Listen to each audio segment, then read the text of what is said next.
কিন্তু শরবত আবার কে রাখলো? আশ্চর্য। চিরকুট, চিরকুটে কিলে শরবতটা খেয়ে একটু জিরিয়ে নিন, কি লিখলো কি জানি। আগে ছাপটা খাই।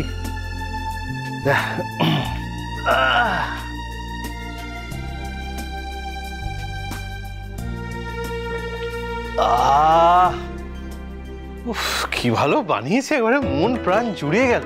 আহা আহা আহা, ব্যাস সুন্দর শরবত খাওয়া হলো। এবার যাই, এবারে ফ্রেশ হয়ে জামা কাপড় পরে একদম। এসব আপনি কি বলছেন? একটা টিম অকশনে এত দাম দিয়ে একটা প্লেয়ারকে কিনেছে তাকে হারানোর জন্য। ওরা ইচ্ছে করে নিজেদের লস কেন করবে? প্লিজ সংগ্রাম বাবু, আপনি আমাকে একটু কথা বলতে দেন, আমি আমার স্ত্রীর সঙ্গে কথা বলছি। রাঙামতি, রাঙামতি প্লিজ, আমি তোমাকে বলে বোঝাতে পারছি না, আমার মনটা কিরকম খুঁতখুত করছে। বিশ্বাস করো, আমি তোমাকে এইভাবে বলতাম না, কিন্তু আমি একটা ঘোর বিপদের গন্ধ পাচ্ছি রাঙামতি। আচ্ছা ঠিক আছে ঠিক আছে উড়ান বাবু, তুই একটু শান্ত হ, তুই এত উত্তেজিত হোস না। উত্তেজিত হতে হচ্ছে রাঙামতি।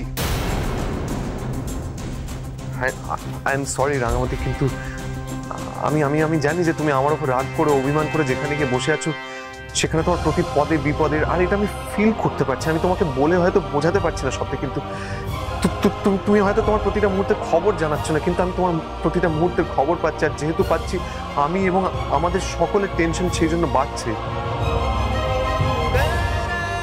তুমি আমার কথা ছেড়ে দাও। তোমার কি মায়ের কথা একবারও মনে পড়ছে না?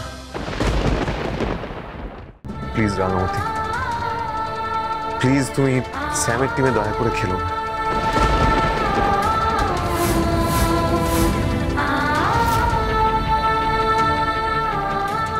আচ্ছা উড়ান বাবু, তুই ফোনটা একবার স্পিকারটাতে দে তো।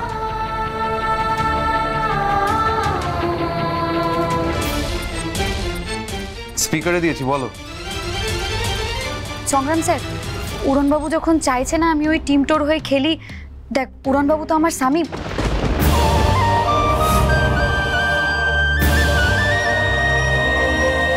আর আর উড়নবাবু যে কথাগুলো বলছে তার যুক্তিও আছে। আমিও যখন প্রথমবারের জন্য শুনলাম যে স্যাম নামে ওই লোকটা তার ক্লাবে আমাকে নিয়েছে, তখন আমারও সন্দেহটা হয়েছিল। রাঙামতি তীরন্দাজ সোম থেকে রবি প্রতিদিন সন্ধ্যে 7:30টায় স্টার জলসায় ও জিও হটস্টারে।